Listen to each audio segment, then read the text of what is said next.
Welcome, guys. After a short break, now we are back and let's begin with part number 2 of chapter number 9। तो अब अपन को जो portion start करना है वो अपना चैप्टर 9 का पार्ट 2 है, जिसमें अपन स्कीम्स के बारे में पढ़ेंगे। स्कीम्स या फिर ऐसे बेनिफिट्स जो फॉरेन ट्रेड पॉलिसी देना चाहता है इम्पोर्टर्स और एक्सपोर्टर्स को, और वो बेनिफिट किस टाइप का होगा। वो इस तरीके से बेनिफिट्स होंगे कि जो भी आप प्रोडक्ट्स यूज़ करोगे अपने मैन्युफैक्चर में, या जो भी प्रोडक्ट्स आप बनाओगे एज अ मैन्युफैक्चर्ड प्रोडक्ट और उसको आप एक्सपोर्ट करोगे, तो दोनों ही चीज़ों में, यानी इनपुट लाते टाइम, यानी जो भी आप रॉ मटेरियल लेकर आओगे बाहर से इंपोर्ट करते टाइम, और प्रोडक्ट बनाने के बाद जब आप उसको एक्सपोर्ट करोगे तो इंडिया से बाहर बेचते टाइम, तो दोनों टाइम जो आपके ऊपर टैक्सेस लगते हैं उनको सेव करने के लिए ये स्कीम्स आपको दी गई हैं। ये दो प्रकार से काम करती हैं। It is either duty exemption scheme और it is either duty remission scheme, जो कि यहाँ पर लिखा हुआ है that it is either duty exemption और इट इज़ ड्यूटी रेमिशन। तो जब हम ड्यूटी एग्जेम्पशन और ड्यूटी रेमिशन की बात करते हैं, तो ड्यूटी एग्जेम्पशन का मतलब होता है जहाँ पर आपको टैक्सेस पे करने की ज़रूरत नहीं है। इट इज़ एग्जेम्प्टेड और अलग अलग प्रकार के बेनिफिट्स आपको दिए जा सकते हैं। और जब हम ड्यूटी रेमिशन स्कीम की बात करते हैं, तो वहाँ पर जो भी आपकी पे की हुई ड्यूटी होगी उसका आपको ड्रॉबैक मिल जाएगा, यानी बाद में वो आपको रिफ़ंड कर दी जाएगी, या फिर आप किसी भी तरीके से उसका क्रेडिट जो है आप ले सकते हो। ड्यूटी एग्जेम्पशन स्कीम्स के अंदर गवर्नमेंट ने दो ब्रॉड स्कीम्स निकाली हैं, that is the advance authorisation which is also known as the double A scheme, and the other one is duty free import authorisation, जहाँ पर आपको एक ऑथराइजेशन दे दिया जाएगा जिसमें आप इंपोर्ट कर सकते हो चीज़ें without paying any kind of duty. जो एडवांस ऑथराइजेशन स्कीम है ये इंपोर्ट एक्सपोर्ट दोनों के लिए काम करता है। तो यहाँ पर ऑथराइजेशन मिलने के बाद जो भी चीज़ें आप इंपोर्ट करोगे या जो भी चीज़ें आप एक्सपोर्ट करोगे, उन दोनों के ऊपर आपको ड्यूटीज़ पे करने की ज़रूरत नहीं है। फिर ड्यूटी रेमिशन स्कीम के अंदर जो स्कीम आती है, it is known as duty drawback scheme, जिसमें आपको जो भी आपने टैक्सेस पे करे होंगे या जो भी ड्यूटीज़ आपने पे करी होंगी उसका आपको एक तरीके का ड्रॉबैक मिल जाएगा, एक रिफ़ंड मिल जाएगा, या फिर एक तरीके से आपको क्रेडिट मिल जाएगा, जिस क्रेडिट को आप आगे के टैक्सेस पे करने में इस्तेमाल कर सकते हो। ठीक है, तो अपन स्टार्ट करते हैं। The schemes enable duty free import of inputs. क्या बोल रहे हैं हम? Duty free import of inputs, मतलब जो भी आप इनपुट्स लेकर आओगे वो ड्यूटी फ्री होंगे। इनपुट्स का मतलब प्रोडक्शन करते टाइम जो रॉ मटेरियल होगा, जो भी चीज़ आप अंदर डालोगे, it is known as inputs. For export production, तो जो भी चीज़ें आप प्रोड्यूस कर रहे हो वो प्रॉबेबली एक्सपोर्ट्स के लिए है, मेनली एक्सपोर्ट्स के लिए है, तो इसलिए for export production, including replenishment of import input और duty remission, including replenishment of input और ड्यूटी रेमिशन। तो एक तरीके से ये जो आपका आउटपुट होना चाहिए वो बेसिकली एक्सपोर्ट पर्पसेस के लिए ही होना चाहिए, तभी आपको इन स्कीम्स का बेनिफिट मिलेगा। इसके अंदर जो सबसे पहली स्कीम अपन को स्टार्ट करनी है, that is the advance authorisation scheme. Advance authorisation scheme का एम क्या है?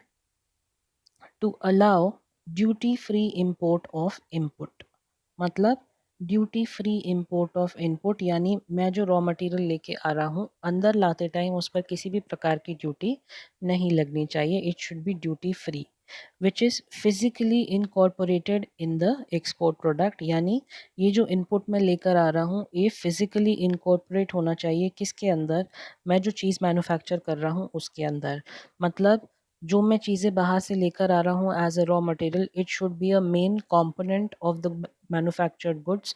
जो भी मैं बना रहा हूँ, जो मेरे फिनिश गुड्स हैं, उसमें वो फिजिकली इनकॉर्पोरेट होना ज़रूरी है। To allow the duty-free import of input which is physically incorporated in the export product, making normal allowance for wastage. In addition, मतलब इसके अलावा, fuel, oil, catalyst. Fuel, oil, catalyst क्या होते हैं? These are supporting products which are used in order to run the manufacturing process. Manufacturing process चलाने के लिए जो आपको चीज़ें चाहिए वो सब इसके अंदर आ जाती हैं, that is fuel, oil and catalyst. Catalyst is a product that can speed up the manufacturing process which is consumed or utilized in the process of production of export product may also be allowed। मतलब main input तो जो आप डालने वाले हो इसमें raw material, वो उसके ऊपर तो ड्यूटी वो आपको एग्जेम्प्ट कर ही देंगे।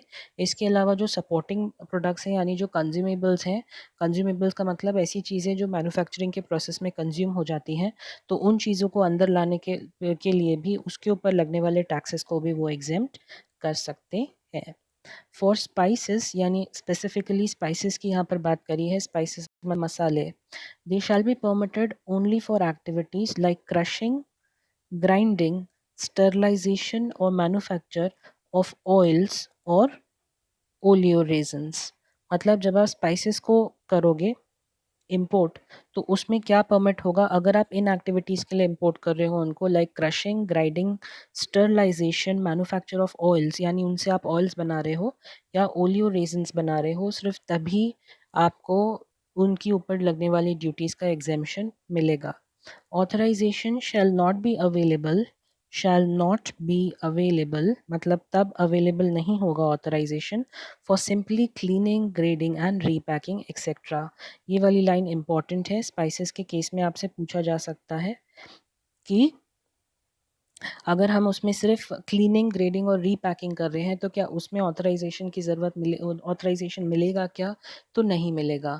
ऑथराइजेशन की यहाँ पर जो मुझे एक प्री रिक्विजिट समझ में आ रही है वो ये है कि मैन्युफैक्चरिंग प्रोसेस का होना बहुत ज़रूरी है, यानी ऐसे प्रोसेसेस का होना बहुत ज़रूरी है जो कि इनपुट के नेचर को चेंज कर दे।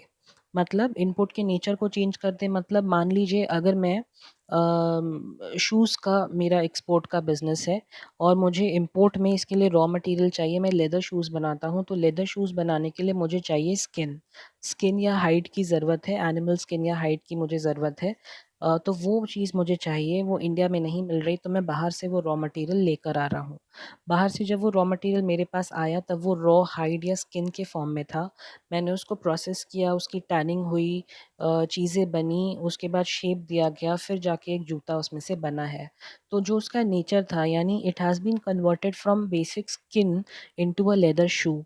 तो एक तरीके से पूरा उसका नेचर चेंज हो गया, वो प्रोसेसिंग हो गई उसके ऊपर और एक जो फिनिश प्रोडक्ट है वो मैन्युफैक्चर हुआ।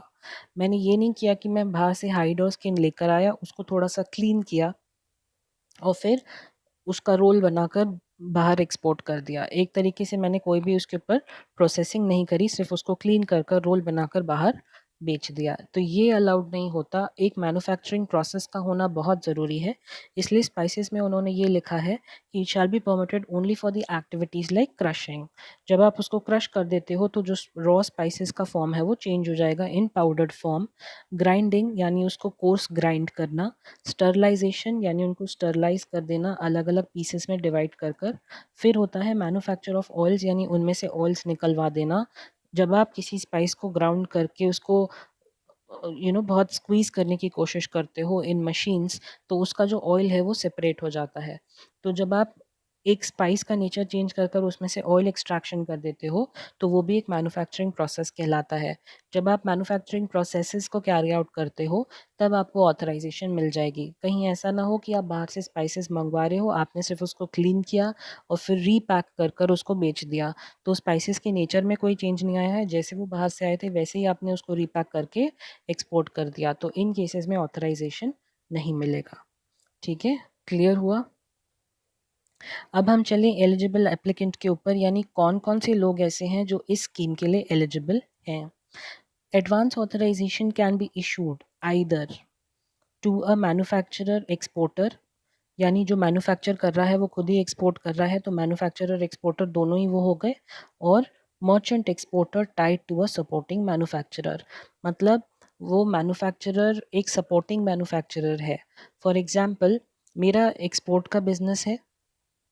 अब मान लीजिए मैं क्लोथिंग मटेरियल या अपैरल में एक्सपोर्ट करता हूँ, लेकिन क्लोथिंग मटेरियल और अपैरल में एक्सपोर्ट करने के लिए मैं प्रोडक्शन खुद नहीं करता, मेरे पास एक मैन्युफैक्चरर है जो मुझे प्रोडक्शन करके देता है। मैं सिर्फ अपने पास लाकर उन प्रोडक्ट्स के ऊपर लेबल्स लगाकर एंड प्रॉपर्ली पैक कर कर एक्सपोर्ट करने का काम करता हूँ। मैं कोई मैन्युफैक्चरिंग कैरी आउट नहीं करता, लेकिन मेरे साथ एक मैन्युफैक्चरर है जो मेरे साथ टाइड अप है, जिसका मेरे साथ कॉन्ट्रैक्ट है।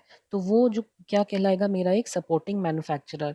एक सपोर्टिंग मैन्युफैक्चरर का होना भी बहुत ज़रूरी है। यही पहली चीज़ जो है एडवांस ऑथराइजेशन के कंडीशन में लिखी हुई है कि एलिजिबल एप्लीकेंट कौन होगा। तो वो पहले ही कह रहे हैं या तो मैन्युफैक्चरर एक्सपोर्टर, मतलब वो खुद ही मैन्युफैक्चर कर रहा है और एक्सपोर्ट कर रहा है वो, या फिर merchant who is tied to a supporting manufacturer, यानी कोई ऐसा मर्चेंट है जिसके पास एक सपोर्टिव मैन्युफैक्चरर है, सेकेंड पार्टी है जो कि मैन्युफैक्चर करता है, राइट।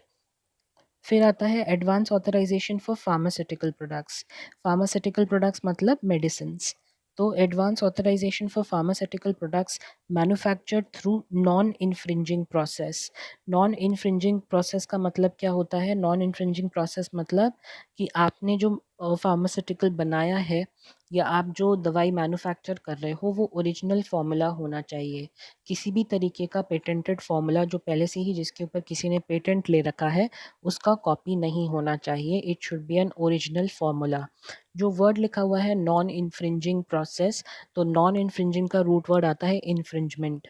इन्फ्रिंजमेंट का मतलब होता है कॉपी करना। तो कोई भी अगर आप जो दवाई है उसको आप मैन्युफैक्चर कर रहे हो तो आपको उसको कॉपी नहीं करना है, ओरिजिनल फॉर्मूला होना चाहिए जिसके थ्रू आपने मेडिसिन मैन्युफैक्चर करी है।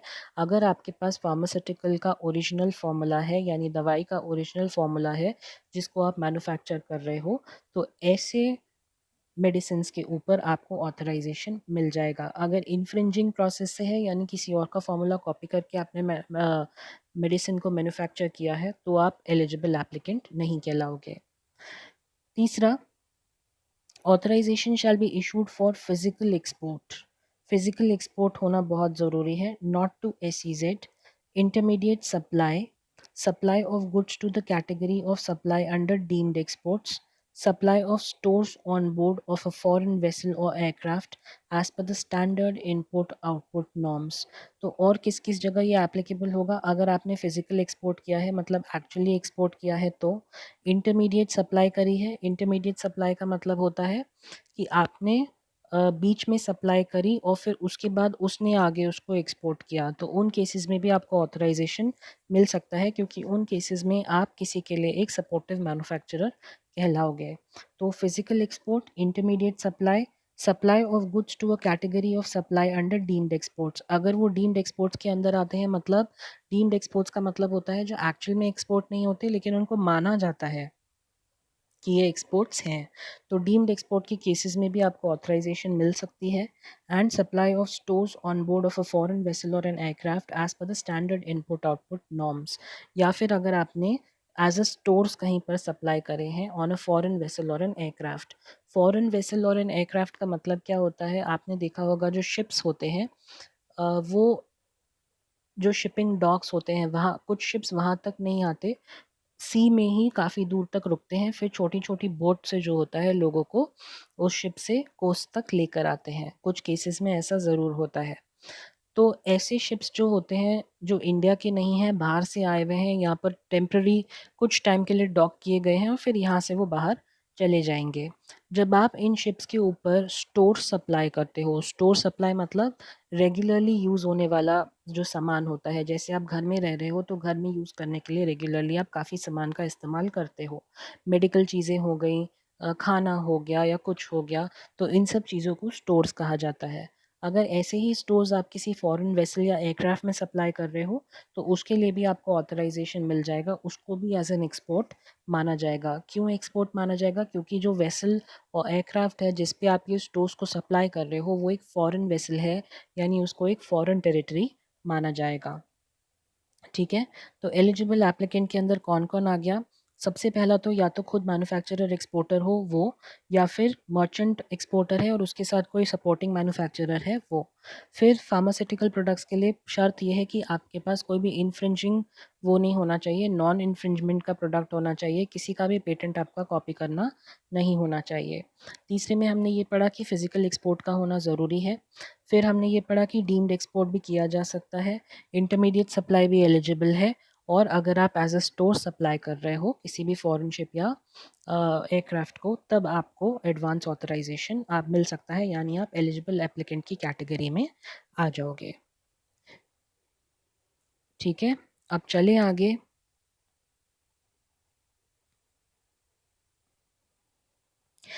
Advance authorisation for annual requirement. अब यहाँ पे हम बात कर रहे हैं advance authorisation for annual requirement. तो एनुअल रिक्वायरमेंट का मतलब क्या होता है? ईयरली रिक्वायरमेंट, यानी साल भर की रिक्वायरमेंट। क्या मैं साल भर की रिक्वायरमेंट प्रिडिक्ट कर कर एडवांस ऑथराइजेशन ले सकता हूँ क्या, कि मुझे साल भर में इतनी क्वांटिटी यूज़ होगी तो आप मुझे इतनी क्वांटिटी के हिसाब से एडवांस ऑथराइजेशन दे दीजिए। तो क्या मैं एनुअल रिक्वायरमेंट के लिए एडवांस ऑथराइजेशन ले सकता हूँ क्या? तो इसके बारे में लिखा हुआ है, it shall only B issued for items notified in the standard input output norms, that is SION, and not in case of an ad hoc norms under the FTP। मतलब ये सिर्फ उन्हीं आइटम्स के लिए मिल सकता है जो स्टैंडर्ड इनपुट आउटपुट नॉर्म्स के अंदर लिखी गई हैं। फॉरेन ट्रेड पॉलिसी के अंदर एक पार्ट आता है जिसका नाम होता है स्टैंडर्ड इनपुट आउटपुट नॉर्म्स, जो ये बताता है कि स्टैंडर्डाइज तरीके से अगर आप प्रोडक्शन कैरी आउट करते हो तो उसमें कितना इनपुट जाता है, मतलब कितना इनपुट यूटिलाइज होता है, और उतने इनपुट यूटिलाइज होने से उससे कितना आउटपुट जनरेट होना चाहिए। वो एक स्टैंडर्ड उन्होंने बना के रखा है। इसको समझने के लिए आप एक एग्जाम्पल ले लीजिए। जैसे आप फूड स्टैंडर्ड्स के बारे में जानते हैं, आपने देखा होगा हर प्रोडक्ट के पीछे एक न्यूट्रिशनल वैल्यू लिखी रहती है। फूड डिपार्टमेंट क्या करता है, हर प्रोडक्ट से रिलेटेड न्यूट्रिशनल वैल्यूज़ की एक स्टैंडर्ड रिलीज़ करता है। आपको उस स्टैंडर्ड को कंप्लाई करते हुए न्यूट्रिशनल वैल्यू को मेंटेन करना ज़रूरी होता है। अगर आप उस स्टैंडर्ड से कहीं भी डेविएट करते हो तो आपका प्रोडक्ट माना जाता है that it is unfit for human consumption. ठीक है, वैसे ही यहाँ पर इनपुट आउटपुट के लिए इन्होंने स्टैंडर्ड्स डिटरमाइन कर रखे हैं। उन स्टैंडर्ड्स में जो लिखा हुआ है सिर्फ उन्हीं प्रोडक्ट्स के लिए आप एनुअल ऑथराइजेशन ले सकते हो। तो स्टैंडर्ड्स में जो लिखा होगा आप उन प्रोडक्ट्स के लिए ले सकते हो, लेकिन आगे उन्होंने क्या लिखा है, and not in the case of ad hoc norms under the FTP. लेकिन अगर कोई एडिशनल नॉर्म्स में कोई प्रोडक्ट ऐड हुआ है तो आप उसके ऊपर एनुअल ऑथराइजेशन नहीं ले सकते, सिर्फ उन्हीं प्रोडक्ट्स के ऊपर आप लोगे जो स्टैंडर्ड इनपुट आउटपुट नॉर्म्स में लिखे होंगे। एड हॉक नॉर्म्स का मतलब होता है जो बाद में फॉरेन ट्रेड पॉलिसी के अंदर ऐड किए गए, ओरिजिनली नहीं थे, बाद में कुछ हुआ फिर उनको ऐड किया गया। तो एड हॉक नॉर्म्स के ऊपर आपको कोई एनुअल ऑथराइजेशन नहीं मिल सकता। Advance authorisation for annual requirement shall also not be available, मतलब और नहीं अवेलेबल होगा किन के रिस्पेक्ट में, in respect of standard input output norms where any item of output appears in appendix 4J। जहाँ पर कोई भी आइटम अपेंडिक्स 4J के अंदर होगा तो उन केसेस में भी आपको advance authorisation for annual requirement नहीं मिलेगा। ऑफ अपेंडाइसिस एंड आयात निर्यात फॉर्म्स ऑफ एफटीपी 2015 टू 2020। तो आयात निर्यात फॉर्म्स के अपेंडिक्स 4J में जो प्रोडक्ट्स लिखे होंगे उन प्रोडक्ट्स के रिलेशन में भी आपको एडवांस ऑथराइजेशन नहीं मिल सकता फॉर एनुअल रिक्वायरमेंट। ठीक है, एनुअल रिक्वायरमेंट मतलब yearly requirement. Eligibility criteria and validity period for advance authorisation for annual requirement. तो ये अगर आपको एनुअल रिक्वायरमेंट का ऑथराइजेशन मिल जाता है तो इसका वैलिडिटी पीरियड कितना होगा, मतलब आज अगर मुझे लाइसेंस मिल गया या ऑथराइजेशन मिल गया तो ये कितने टाइम तक वैलिड रहेगा। तो फिर द वैलिडिटी ऑफ इम्पोर्ट, मतलब कितने टाइम तक आप इसका इस्तेमाल कर सकते हो, under advance authorisation shall be 12 months from the date of the issue of authorisation.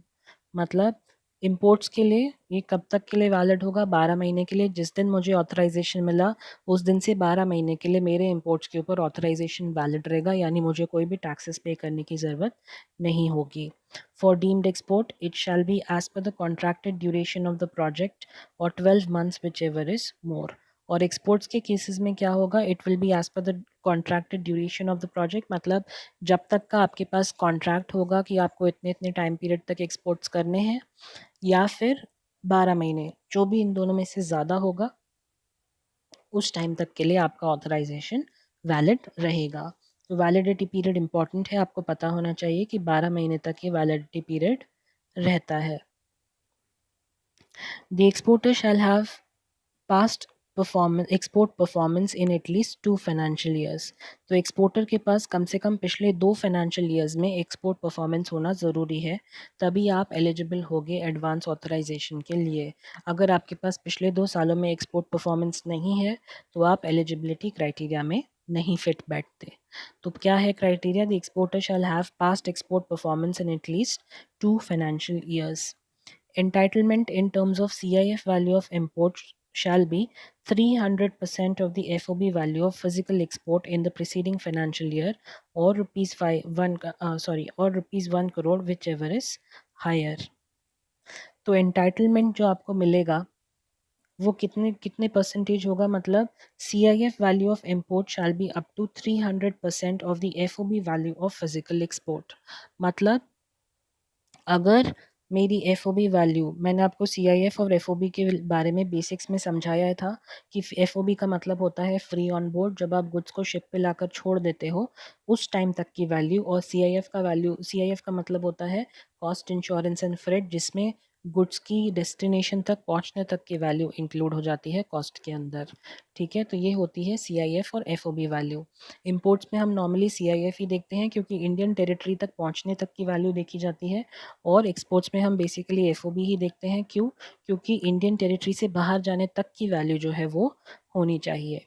तो जब वो शिप पे लोड हो जाते हैं तो मान लिया जाता है कि इंडियन टेरिटरी से वो बाहर जा रहे हैं, तो इसलिए फ्री ऑन बोर्ड तक की वैल्यू अपन लेते हैं। तो ये कह रहे हैं कि एंटाइटलमेंट जो होगा वो सीआईएफ वैल्यू ऑफ इंपोर्ट्स, मतलब जो इंपोर्ट की वैल्यू होगी, that shall be up to 300% of the export value. मतलब export value, FOB value of export अगर मेरी 1 करोड़ तक की है तो इसका मैं 300% ले लूँ, तो जो मेरी इंपोर्ट की सीआईएफ वैल्यू अलाउड होगी मुझे वो हो जाएगी 3 करोड़ तक की। ठीक है, in the preceding financial year, और rupees 1 crore whichever is higher. तो मेरे केस में 3 करोड़ हायर है तो 3 करोड़ तक का एंटाइटलमेंट जो है वो मुझे मिल सकता है। ठीक है, तो ये बोला है इन्होंने कि entitlement in terms of CIF value shall be 300% of the FOB value of exports और rupees 1 crore whichever is higher. Clear हुआ?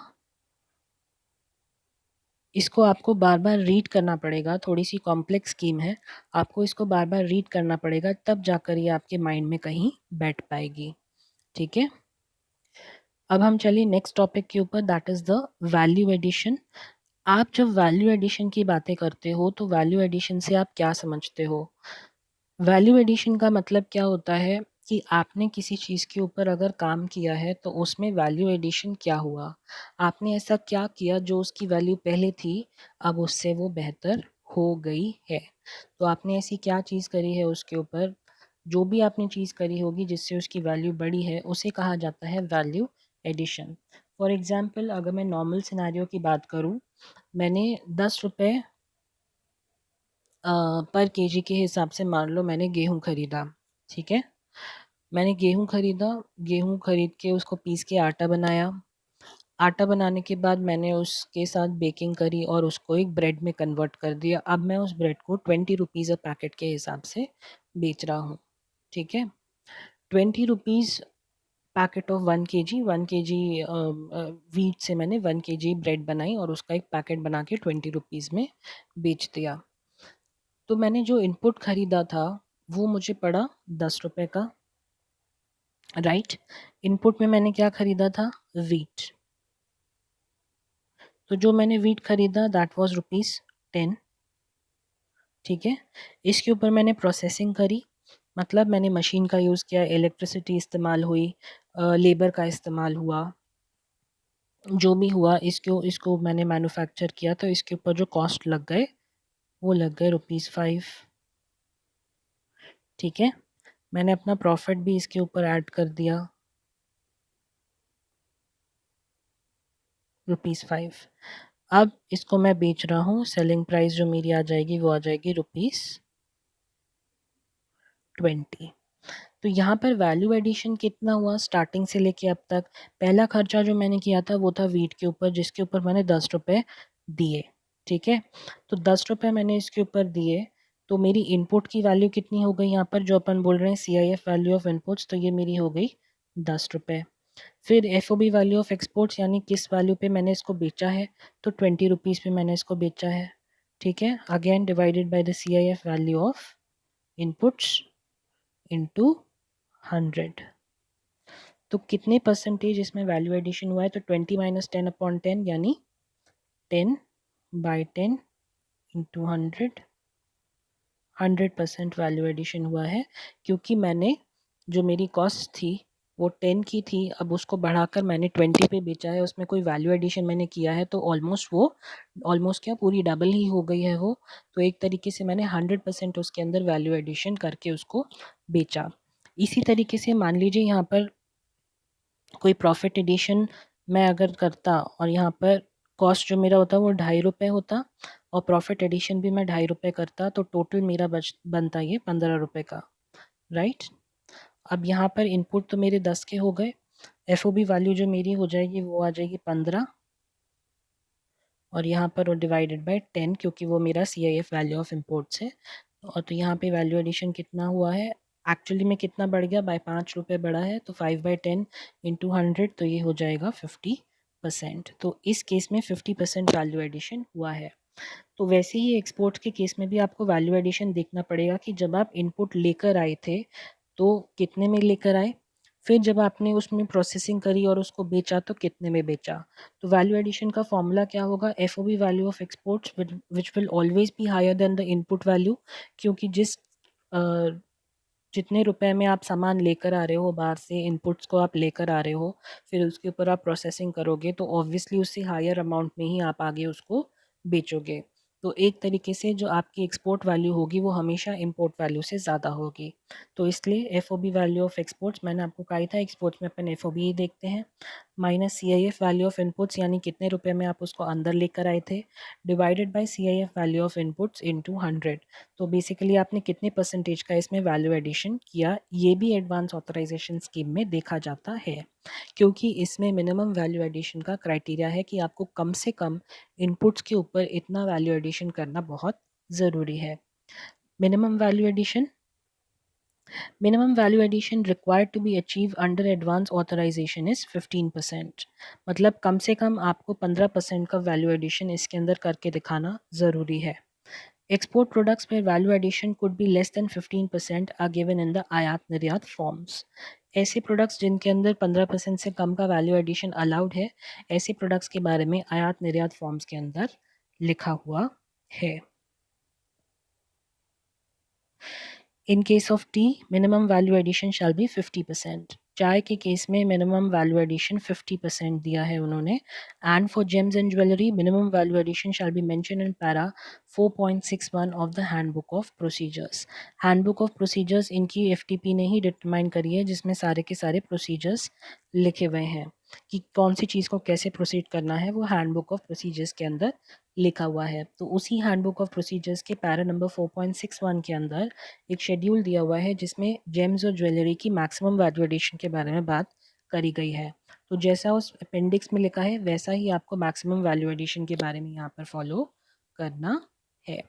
ओके,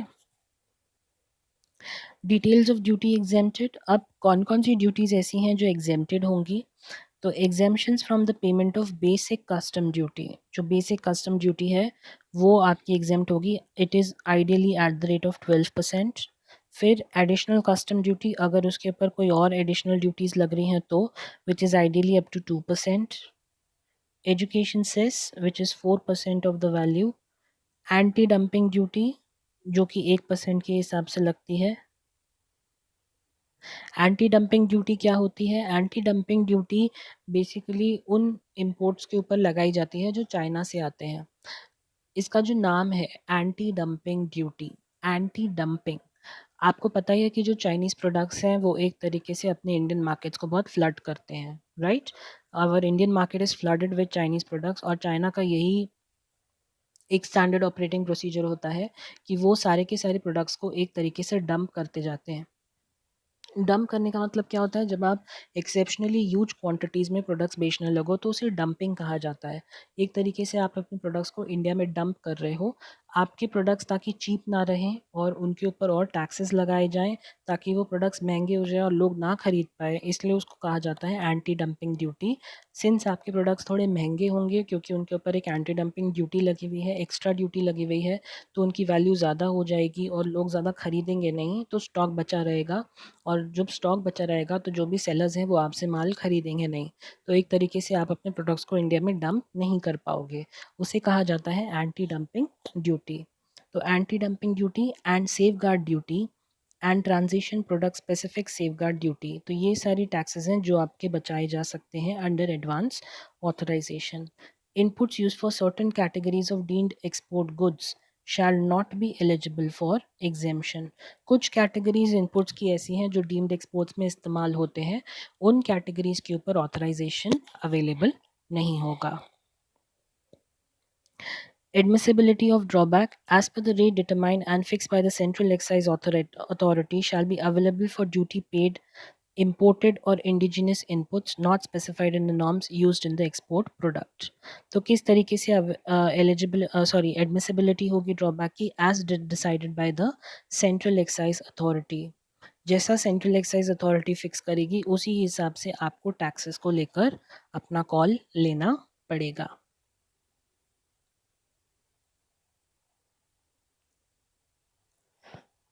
अब अपन आते हैं एक्चुअल यूज़र कंडीशन के ऊपर. Actual user condition for advance authorisation, इसका क्या मतलब होगा? जब आप बात करते हो एक्चुअल यूज़र कंडीशन की, तो एक्चुअल यूज़र कंडीशन का मतलब होता है कि इस जो भी आप इनपुट्स आप लेकर आए हो ना फ्री ऑफ टैक्सेस, जिसके ऊपर टैक्सेस नहीं लगे ड्यू टू एडवांस ऑथराइजेशन, उन इनपुट्स का एक्चुअल यूज़र कौन है. It is very much necessary कि जिसने प्रोडक्ट्स इंपोर्ट किए हैं, जिसने रॉ मटेरियल्स इंपोर्ट करे हैं, तो जिसने इंपोर्ट करे हैं वो ही उसका इस्तेमाल करना चाहिए, कोई और इस्तेमाल करना नहीं चाहिए. जिसने ऑथराइजेशन लिया है इंपोर्ट्स का सिर्फ वही उसको इस्तेमाल कर सकता है, कोई और उसको इस्तेमाल नहीं कर सकता. This authorisation is not at all transferable. आप ये ऑथराइजेशन किसी और को ट्रांसफ़र नहीं कर सकते. तो ये है actual user condition under advance authorisation. तो इसके अंदर क्या लिखा है? The person applying for advance authorisation shall be the one who shall be actually using it. मतलब जो इसको एक्चुअली यूज़ करेगा वो ही होना चाहिए जिसने एडवांस ऑथराइजेशन के लिए अप्लाई किया है. It is not transferable even after fulfilling the export obligation. In cases, अब एक्सपोर्ट ऑब्लिगेशन क्या होता है अपन आगे पढ़ेंगे. In cases where CENVAT credit facility on input has been availed for the exported goods. CENVAT credit facility मतलब कि आपने इंपोर्ट करते टाइम गुड्स जो उसके ऊपर टैक्सेस मिले थे वो आपने लगे थे वो आपने पे किए थे गवर्नमेंट को, तो गवर्नमेंट आपको उसका क्रेडिट दे देगी. मतलब फ्यूचर में आप उसको माइनस कर सकते हो out of the output taxes. जो भी एक्सपोर्ट करने पर टैक्सेस लगेंगे उसके उन टैक्सेस से आप उस क्रेडिट को माइनस कर सकते हो, जैसा कि जीएसटी के अंदर होता है. तो ऐसे केसेस जहाँ पर सेंडवैट क्रेडिट फैसिलिटी जो है वो अवेल करी गई है for the exported goods even after the completion of export obligation, the goods imported under such advance authorisation shall be utilised only in the manufacturing of dutiable goods, whether within the same factory or outside by a supporting manufacturer.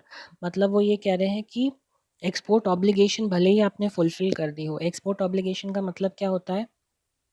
Advance authorisation sustain करने के लिए एक export obligation होती है. मतलब जैसे ही आपको advance authorisation मिल गई, आपको एक एक्सपोर्ट ऑब्लिगेशन को फुलफिल करना पड़ेगा. एक्सपोर्ट ऑब्लिगेशन का मतलब क्या होता है? एक लाइबिलिटी. तो आपके ऊपर एक प्रेशर आ जाएगा या आपके ऊपर एक चीज़ आ जाएगी जिसके अंदर ये लिखा रहेगा कि आपको इतने इतने अमाउंट या इतने इतने वैल्यू के प्रोडक्ट्स को एक्सपोर्ट करना ज़रूरी है. It is compulsory for you to export such amount of goods. तो जब ऐसी कोई कंडीशन आ जाती है तो उसको कहा जाता है एक्सपोर्ट ऑब्लिगेशन, क्योंकि आपकी ये लाइबिलिटी है कि आपको इतने इतने अमाउंट के गुड्स को एक्सपोर्ट करना ज़रूरी है. तो यहाँ पर उन्होंने यही लिखा है कि भले ही आपकी एक्सपोर्ट ऑब्लिगेशन फुलफ़िल हो गई हो, फिर भी आप ऑथराइजेशन का इस्तेमाल कर सकते हो, और ऑथराइजेशन का इस्तेमाल करते हुए आप ड्यूटेबल गुड्स भी बना सकते हो. भले ही आप सेम फैक्ट्री में बनाओ या किसी और फैक्ट्री में बनाओ, लेकिन आपके पास ऑथराइजेशन है तो भी आप उसका इस्तेमाल कर सकते हो. A certificate from either a jurisdictional central excise authority or a chartered accountant is necessary at the time of filing the application for export obligation discharge certificate. तो जब आपने एक्सपोर्ट ऑब्लिगेशन कंप्लीट कर ली होगी, उसका एक डिस्चार्ज सर्टिफिकेट निकलता है. तो उस डिस्चार्ज सर्टिफिकेट की एप्लीकेशन को फाइल करते टाइम आप एक चार्टर्ड अकाउंटेंट से या जुरिसडिक्शनल सेंट्रल एक्साइज अथॉरिटी से एक सर्टिफिकेट उसमें लगा सकते हो रीजनल अथॉरिटी को देने के लिए कि ऐसा ऐसा एक्सपोर्ट ऑब्लिगेशन हमारा जो है वो हो गया है। Waste or scrap arising out of the manufacturing processes as allowed can be disposed of on the payment of applicable duty in even before the fulfillment of export obligation. आप चाहो तो वेस्ट को डिस्पोज ऑफ कर सकते हो India में ही, since आप India में डिस्पोज ऑफ करोगे तो आपको ड्यूटी पे करना ज़रूरी है। याद रखिएगा ये जो ड्यूटी एग्जेम्पशंस अपन पढ़ रहे हैं ये इंपोर्ट और एक्सपोर्ट पर्पसेस के लिए है। अगर आप उस चीज़ को इंडिया में ही डिस्पोज ऑफ करते हो तो आपको ड्यूटी पे करनी पड़ेगी। ठीक है, क्लियर हुआ? तो अभी इस वीडियो में अपन यहीं तक रुकते हैं। थोड़ी लंबी स्कीम है, थोड़ी सी कॉम्प्लेक्स है, तो अभी तक अपन ने जितना पढ़ा है आप उसको पहले समझने की कोशिश करें, दोबारा उसको रीड करें, बार बार रीड करें। जब तक आप मल्टीपल टाइम्स इसको रीड नहीं करेंगे तब तक आपके दिमाग में ये बैठना तो इसका थोड़ा सा इम्पॉसिबल सा है। तो पहले आप इसको रीड करें, बार बार रीड करें, कोई भी डाउट्स हो तो मुझसे बिल्कुल पूछें। एंड कोशिश करें कि आपको ये स्कीम्स जो है जैसे जैसे अपन वीडियोस में कवर कर रहे हैं वैसे वैसे ही आप उसको अच्छे से कवर करते जाएं, क्योंकि अभी वीडियोस देखकर बाद में आप रिकॉल करने की कोशिश करेंगे तो थोड़ा मुश्किल हो जाएगा। ठीक है, तो इस वीडियो में अपन यहाँ रुकते हैं। यहाँ तक आप इसको रीड करिए और इसके आगे का पोर्शन अपन कवर करेंगे नेक्स्ट वीडियो में। ठीक है, चलिए, see you in the next video.